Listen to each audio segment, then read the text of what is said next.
Good evening, everybody. Thank you for attending this public information meeting via online method. So please bear with us as we go through these new times that we're all experiencing. So my name is Chris Barnes. I'm the Public Works Project Manager for the town of Verona.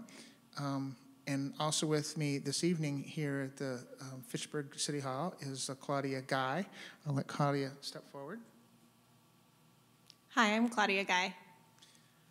So, so Claudia and myself are the kind of the public face for this study.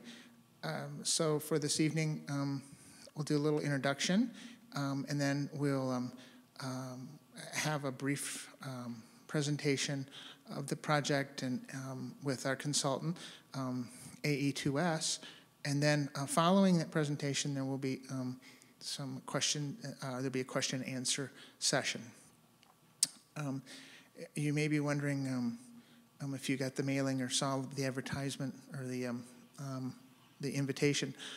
You may be wondering, you know, the kind of the thought behind this and the process, and so this study is intended to you know, look at some of the current issues that occur along Fitchrona Road and flooding issues, as well as conveyance and the connection throughout the watershed of Goose Lake and how it relates to water levels. Our consultant will be able to go through, you know, the background on that, and without further ado, I think I'll ask Claudia to take over the next piece.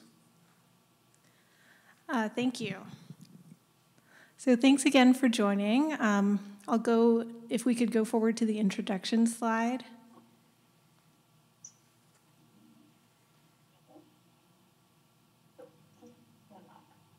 So as Chris mentioned, the town of Verona and city of Fitchburg, we've partnered to do this study. AE2S is the consultant that's doing the Fitchrona Road flood study for us. So Anne-Marie Kirsch, she's the person you see in the middle.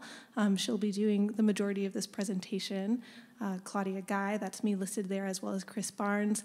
And also Amber Liefers is here today with AE2S, and she'll be helping answer questions as well.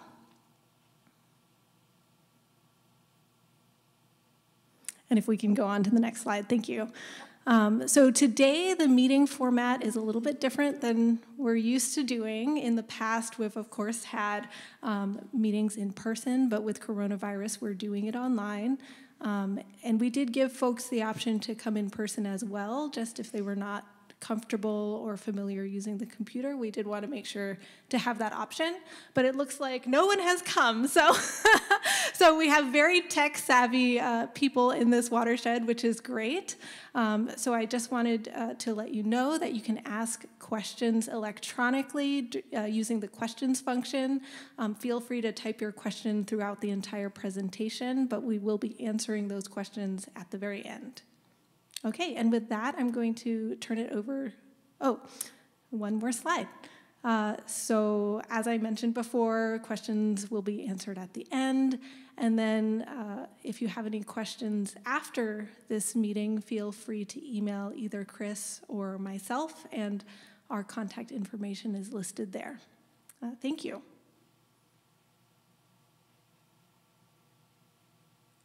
Okay, I'll introduce myself. Yeah, sorry, Anne-Marie. I did mean to say we'll go ahead and turn it over now. Thank you. I'm with AE2S, as Claudia mentioned, where I am a water resources engineer. I went to school here at the University of Wisconsin some time ago, and I've been working as a water resource engineer in the Main County area for over 20 years. So, looking online before we came, some of you did get notice in your public meeting saying, hey, there's a survey out there. And the purpose of the survey is just to get some more background information. And that's really also the purpose of this public information meeting, is to not only have you listen to us, but us listen to you and learn from you about what your concerns are and your perceptions are. So Survey 123 is a pretty neat online application where we have a little survey, and it also codes where you live so we can see in real space where the perceived issues are. So if you haven't filled out the Survey 123, please do so. The link is here, and we'll go through it at the end as well. And Claudia has also put it on the City of Fitchburg website, so you can access it there as well.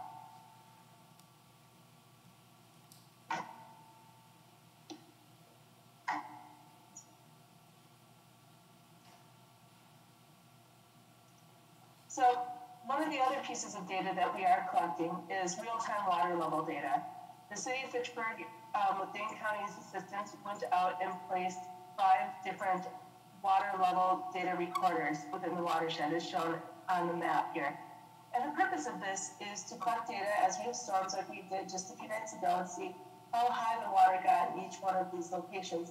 And we can use that as we go through our hydrologic and hydraulic modeling to get an idea of how well our computer models are predicting what's actually happening in the watershed. So this is an ongoing data collection effort. Again, Dane County is assisting the city and the town with this effort. So this brings us to the, well, why are we here? And if you live in the area, you recognize that Fitchrona Road is in a low spot underneath US Highway 18151. And as such, it's been underwater a lot. Looking at the slide here, it's been close to traffic in 2001, 2007, 2008, 2009, 2010, 2013, 17, 18, and 19. And Fitchrona Road is also a pretty busy corridor, both for the town of Verona and the city of Fitchburg. And will just continue to get busier and busier as development continues to occur. So a few years ago, City of Fitchburg did actually work with another consultant on a project to look at how much bigger or how much more conveyance would need to go under Fitchrona Road to convey the water so that it didn't overtop.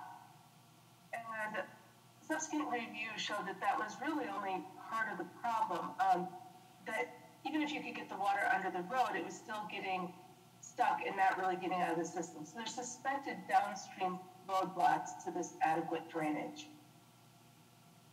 To put this in something that we can all relate to, it's water really kind of acts like a traffic jam. You're going down the belt line, everything's fine, and then you see the orange lights up ahead, and the brake lights start going, and it goes like a shockwave right upstream, bang, bang, bang, bang, as the cars slow down.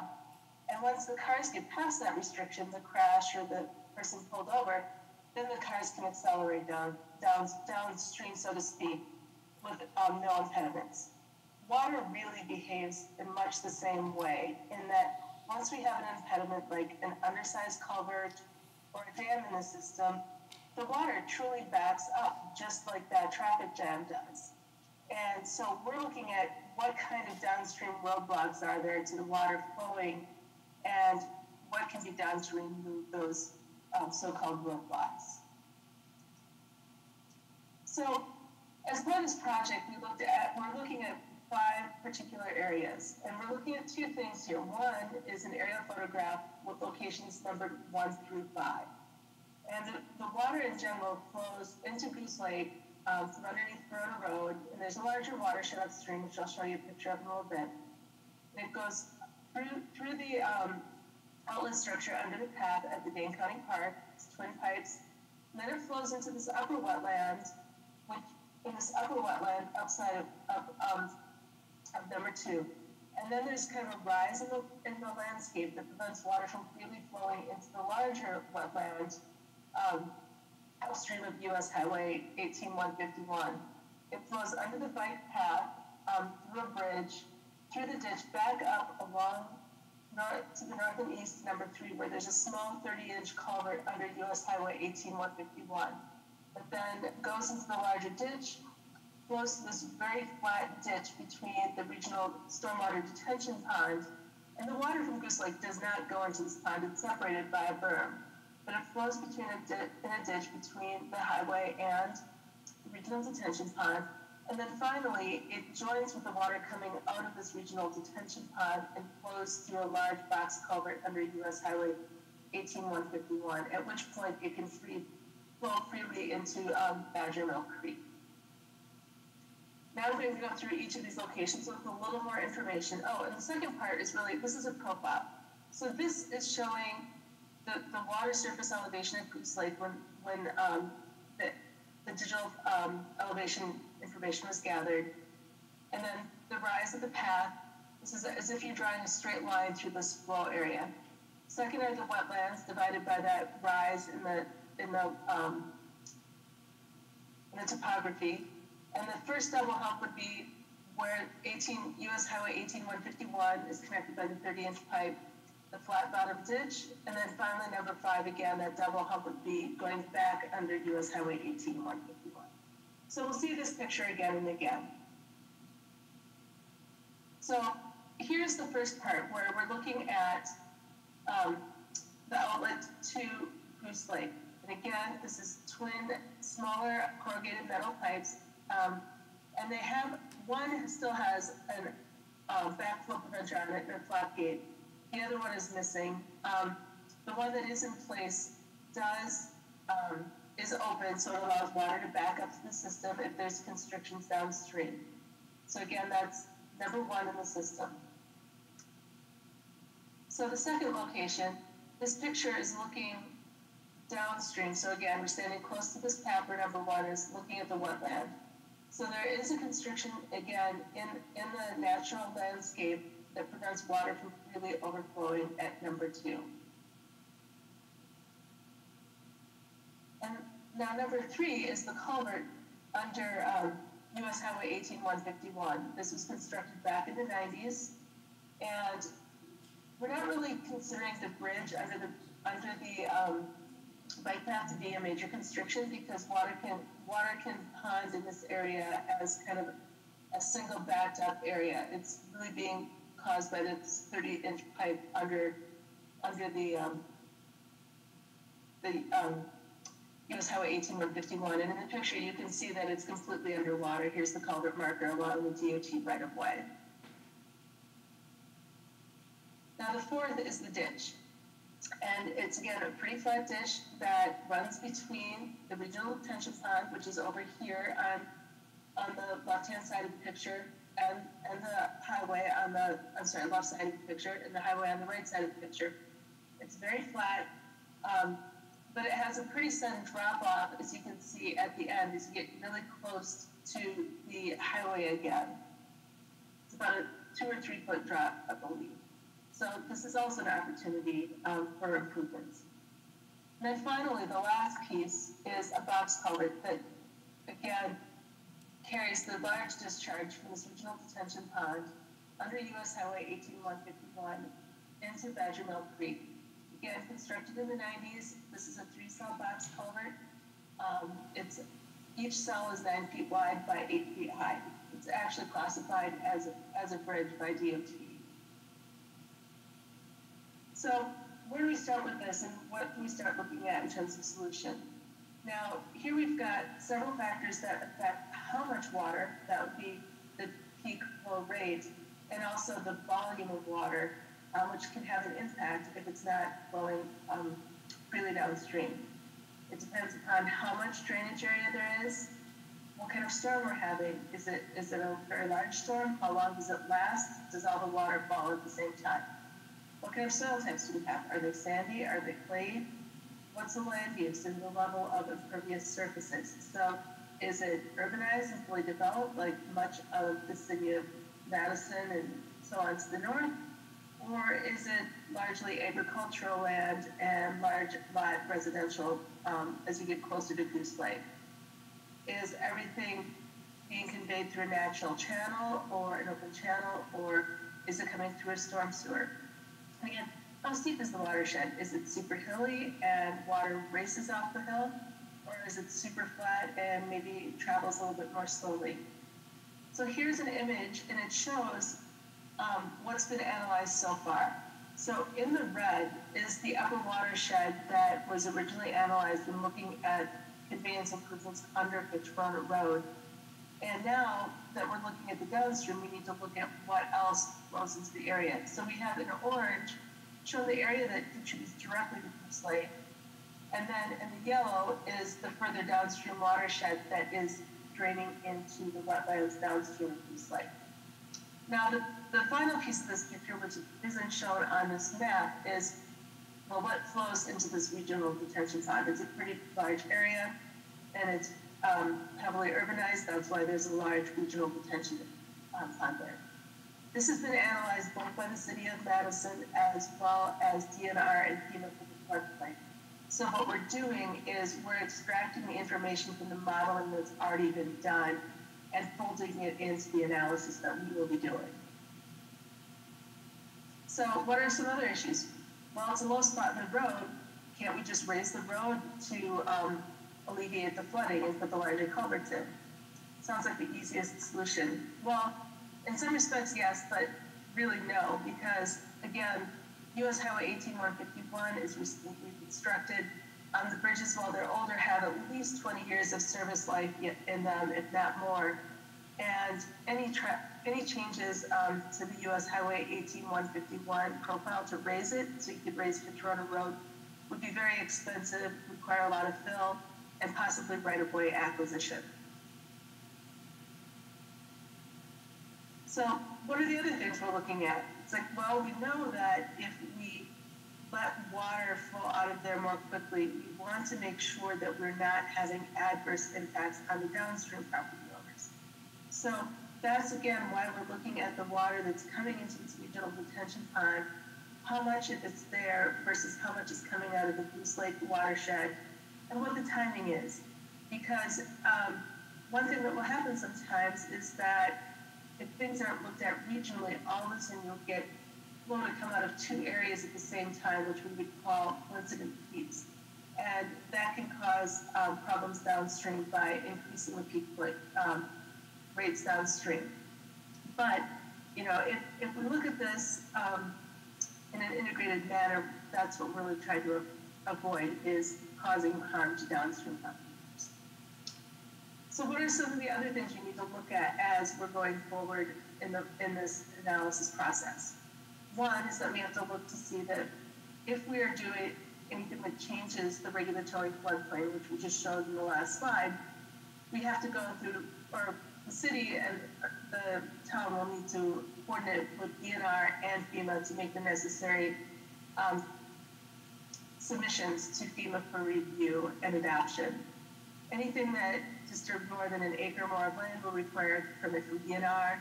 Again, this may also require wetland shoreline permitting for wetland impacts from DNR or Dane County. And any work within the DOT right-of-way that would be done would also require a permit from DOT. And if any changes are made to the land that's owned by Dane County Park System, obviously coordination would have to occur with them as well. So what are some of the things that we're looking at as we go through this analysis? One, the first option is increasing the downstream conveyance. Again, removing these roadblocks. So here's the picture that we saw before with the 5 different locations marked 1, 2, 3, 4, 5. And so this is again showing this line coming through the profile coming through. So the first thing we're looking at is, well, if these culverts under the pedestrian and bike path, the trail, are undersized, can we make them larger? Can we allow water to get out of Goose Lake more quickly? And if so, and also then we know that this 30-inch culvert under US Highway 18151 is very small compared to the amount of flow that's coming to it. So can we make that larger? And in doing so, we would also consider doing grading again at the high spot in the land between the 2 wetland areas, as well as the ditch along the DO2 right-of-way. So that would be option 1 that we're currently considering.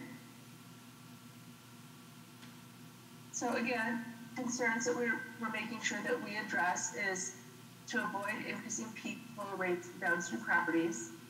You know, again, cost a new culvert, you know, the design, the time, actually constructing something under Highway 18151 is going to be costly, time-consuming. And then also, if we're going to be doing grading in the ditch on the northwest side of US Highway 18151, we need to make sure that there's adequate right-of-way so that we're not introducing slopes that aren't traversable, or again, we're in coordination with DNRs, or I'm sorry, DOT, so that you have appropriate barriers in place. Option two is very similar to option one, but includes sort of a shortcut. So what do I mean by a shortcut? In this case, we would still put larger culverts under the bike pedestrian path in the park, fix the grading at location 2, but rather than upsize the culvert at number 3, that 30-inch undersized culvert, we would install a culvert under this access drive on the south side of US Highway 18151. In this case, this avoids us having to do work either in the ditch along the regional detention pond, doesn't require a change to the single culvert under US Highway 51, but the trade-off here is that we would need to look at, or the city and town would have to address changes in the floodplain elevation, because right now the floodplain elevations in this area are based on the upstream elevation at the box culvert, and now it would change to the downstream. So again, not a lot of analysis would be required for making these changes, but it would require coordination with both DNR and FEMA. So the benefits, again, are that no new culvert is required under the US Highway 18151, and we're avoiding grading in that ditch. Again, just like any other option, we need to evaluate whether we're having increases in peak flows downstream.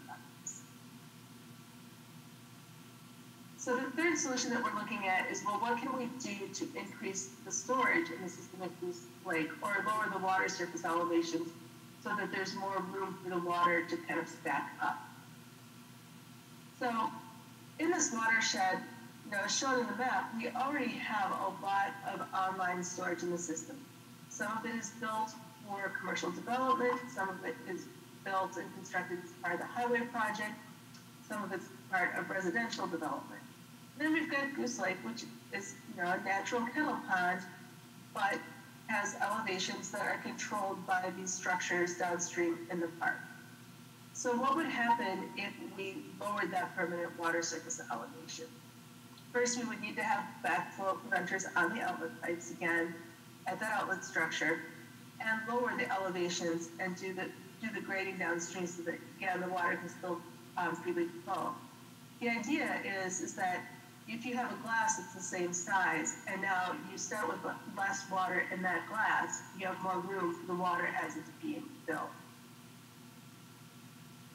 So the benefits that this could entail is that the system could be designed to provide additional water quality treatment. Some of the issues may be regulatory and stakeholder challenges associated with lower water surface elevations on Goose Lake.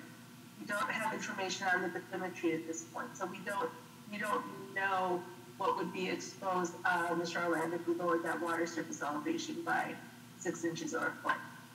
And if we look at additional storage in that wetland area downstream of Goose Lake, that's going to require coordination with Dane County Parks, possibly with DNR, again, because of the regulatory wetland impacts.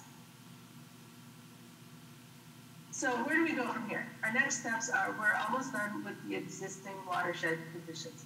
So we've taken the model that was completed by the previous consultants in Fitchrona Road. We've added the additional drainage area and modeled the structures downstream and the watersheds. Next, we're going to look to confirm their model is reasonable based on the available data. So we'll start looking at rainfall events that we've had and the water level data that's being collected by Dane County. And then we're also going to compare the hydrograph, that means how much water, how fast, and when, coming out of the Goose Lake system compared to that larger regional detention pond that's in the city of Madison. Just again, looking at the timing, looking at the overall peak flow coming from the entire system.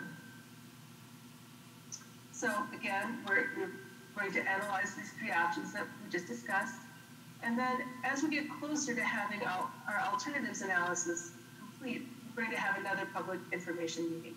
Again, it's meant to be a two-way street for communication, for us to let you know what we're thinking, along with the city and the town, as well as to get your input and thoughts on our analysis. So our schedule right now, we're here at the beginning of July at our public information meeting. We're planning to have our existing conditions analysis complete by the end of the week next week. And then mid-August, we're looking at having our draft alternatives analysis complete. And then at that point, in late August, we would have our second public informational meeting.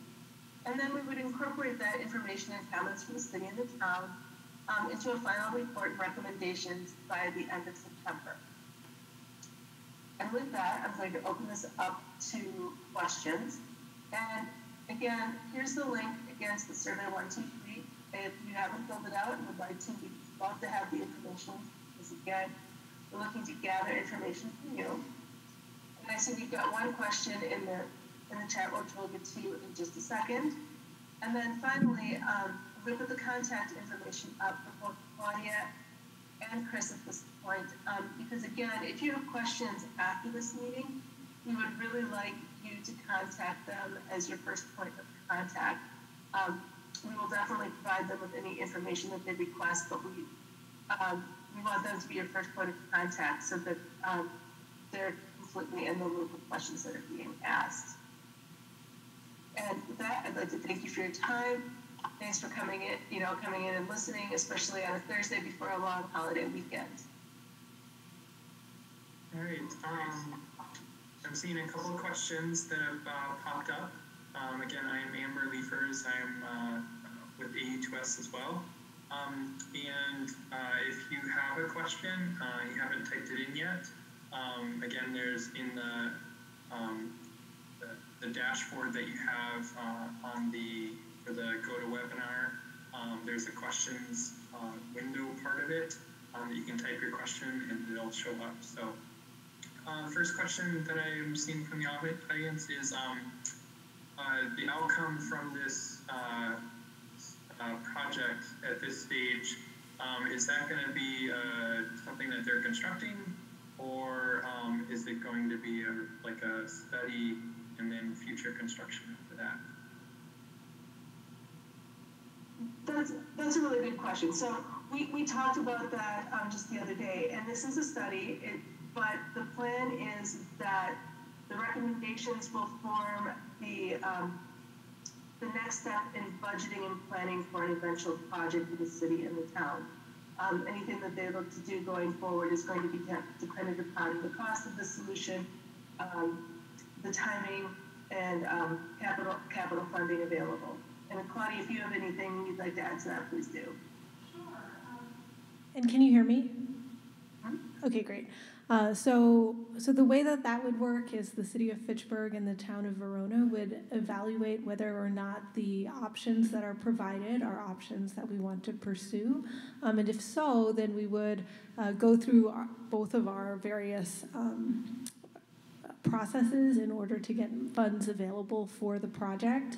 So that would look like actually putting together design level plans. At this point, it will be concept level solutions. We would need design level plans, and then we would need funds to construct the project. And the way that we would get those funds is through what's called the capital improvement process. In the city of Fitchburg, that process starts internally in February, and then there are the mayor will post his proposed CIP, and then there are council meetings, and there are public information meetings. And then the final CIP is approved in the fall for the following year. So there's quite a bit of a process to get those funds available. And then, Chris, if you want to talk about the process for the town of Verona. Sure. So for the town, it would be a similar process that we would look at the concept and viability and the conceptual costs, and then look at not only when we could fund that, but there'd be potential splits for that cost not only just amongst the city of Fitchburg and the town of Verona, but we would look at any particular grant programs. And every grant program is going to require that we have an analysis such as this in order to apply, and then look at other partners and stakeholders that would be in the watershed that would benefit from the project.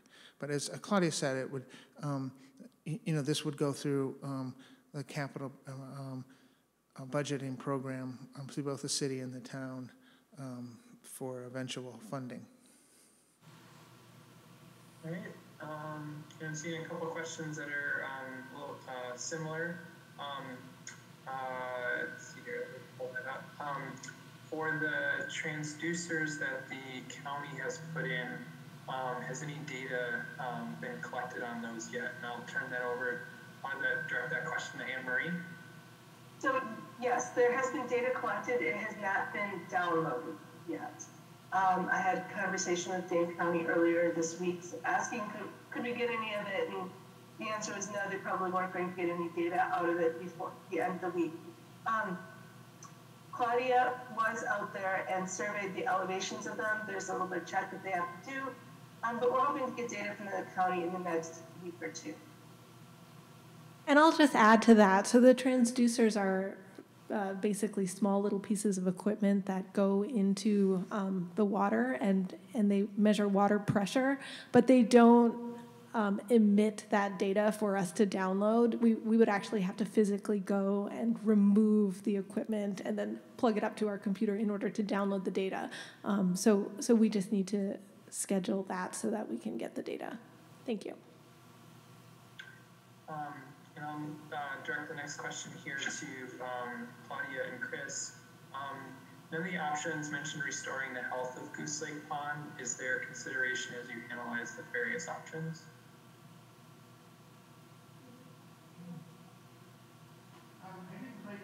Our sound system's a little bit weak here in the City Hall chambers. Amber, could you repeat that a little bit? Sure. None of the options mentioned restoring the health of the Goose Lake Pond. Is this a consideration as we analyze various options? Yeah. So just to make sure that I heard that, it was really a question relative to lowering the level of Goose Lake. In looking at the health of Goose Lake and restoring the lake to a healthy ecosystem.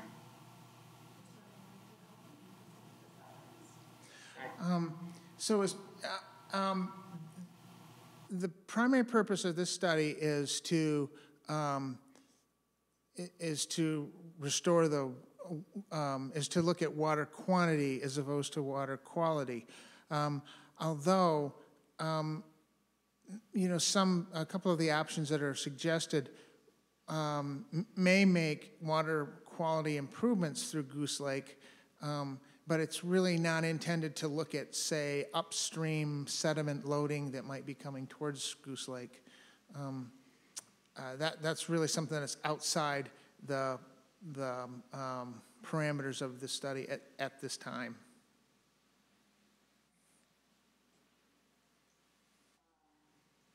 Question here, would the project be able to be done in steps? For example, option 2 could start by digging the culvert into Badger Mill Creek and study performance prior to grading the wetland and replacing the culverts exiting Goose Lake. Anne-Marie, I'll direct that to you. Yeah, I think that that's something that could definitely be looked at to see if just, and that's something that can be modeled pretty easily too, to see if the shortcut culvert alone provides enough relief to let everything behave as it should, but then look at things incrementally to see how much more we need to do. All right. Another question that I'm seeing here is there are flooded paths in the natural areas south of Goose Lake that as recently as a few years ago were mowed. Under option 3, would these paths remain flooded? Could answer that in the context of options 1 and 2 as well. Direct that to Anne-Marie. So south of Goose Lake, so you're saying apart from, not the one where the outlet structures are, but the ones throughout the park. Correct. And the idea would be is if you could get enough water out of the system to lower just the elevation in Goose Lake, we could compare existing conditions to proposed conditions, but I can't say for sure. I can only give a qualitative answer at this point, not a quantitative answer, but that's something that would come out of this study. To say that, modeling shows that these currently flood on, for a 10-year storm, which means a storm that has a 1 in 10 chance of occurring any given year. And then we would evaluate that, yes, that's going to be more frequent or less frequent. And that's an outcome, but we don't have the answer yet. If I could follow up a little bit there. We know that historically that the water elevations of Goose Lake have fluctuated on both high and low, and in the last few years it's been particularly high. When we look at some of the current issues that we face in the town, our sanitary sewer system down there, along with the Metropolitan Sanitary District system, are in the past have been nearly underwater, and we've had to raise some structures to keep them out of the water. We know from, and I've met with some of the property owners who have told me about paths that, a walking path that used to exist around Goose Lake that's now underwater. So there's certainly some fluctuations, and there's pros and cons to that lake level, but one of the pros to lowering the level would be to restore some of those historic walking areas or access, especially along the north side of the lake, along the what's now the Military Ridge Trail. All right, I'm seeing another question pop up here, and I'll direct this one to Chris and Claudia as well. Would any of these solutions look at fixing the pavement, or is there a plan for fixing the pavement on Fitchrona Road? And I'll take that question. Unfortunately, I don't remember the exact date of when we're planning to fix the pavement. I do know that it's within the 5-year plan in the CIP for the city of Fitchburg. So that is planned. I don't know the exact year, though. I would ask that if it's determined that those culverts under Fitchrona Road need to be upgraded, then obviously there would be pavement work done in that crossing location as well. Correct, Claudia? Sorry, I was having trouble hearing what you said there. Oh, sorry, I was just saying that part of this process is to kind of reevaluate the idea of upsizing the culverts under Fitchrona Road, and if there are culvert replacements in that area, that would also require pavement replacement in the area of the culverts. Right, exactly. And we are planning to replace culverts as well, and that has been coincided with when we're planning to do the resurfacing. So that will happen at the same time. And then hopefully if we have less flooding on Fitchrona Road, the pavement will last longer as well. I can follow up a little bit. So this last year, both the town and the city cooperated on a grant program to reconstruct Fitchrona Road, since both the city and the town have jurisdiction of different portions of Fitchrona Road. We were unsuccessful in obtaining that grant, but we were looking at that time, I think, at that time of constructing portions of Fitchrona Road in 2023, 2024. And so as we go through this year's planning process, both the town and the city will be trying to evaluate how we want to move forward I know that the grant that we applied for but didn't get was in the running, so to speak, for funding. Who knows if the state will have any additional funding, and given the current scenario that we're in. But I think we will be looking at that kind of time frame, 2023, 24, for some work to be done on Fitchrona Road. All right, and seeing one last question here. So all of the recent flooding has been worse by far since the quarry housing developments. Will there be steps taken in the future to mitigate future drainage issues? And I'll take a stab at that one. So whatever plan, the three options that we're going to look at are going to account for the runoff that is coming from the quarry housing developments. So the plans that the ideas that will come out of this study will account for that additional water if it's coming this direction. So that's how that will be approached. And then, both the city and the town and the county have stormwater regulations for new development as well, to control runoff from new housing developments. So the goal is that new development does not necessarily equal more flooding issues. And especially the last 5-10 years have been pretty wet, so that has contributed, of course, to more flooding kind of throughout South Central Wisconsin, given how much rain we've gotten in the last couple of years. Yeah, that's a really good point. Something that came up previously in other projects, and I'll forward a graph that shows that. So there's something in Wisconsin called the Palmer Drought Severity Index, and it kind of looks at how much soil moisture there is. So it's like how much rain, is the soil dry, is it drought, is it super wet? And this information goes back to 1895 in Wisconsin, which is pretty interesting. And when you look at it from about 1963 on, that was really the last severe drought year in southern Wisconsin. And it goes up and down, above the baseline. And if you look for anything for the last 50 years, it's just been like off the chart in the wet territory. All right. That's all the questions I see. Chris and Claudia, do you want to wrap things up? Thanks, Amber. I think in conclusion, I want to thank Anne Marie and Amber and their IT staff for putting together this public information meeting.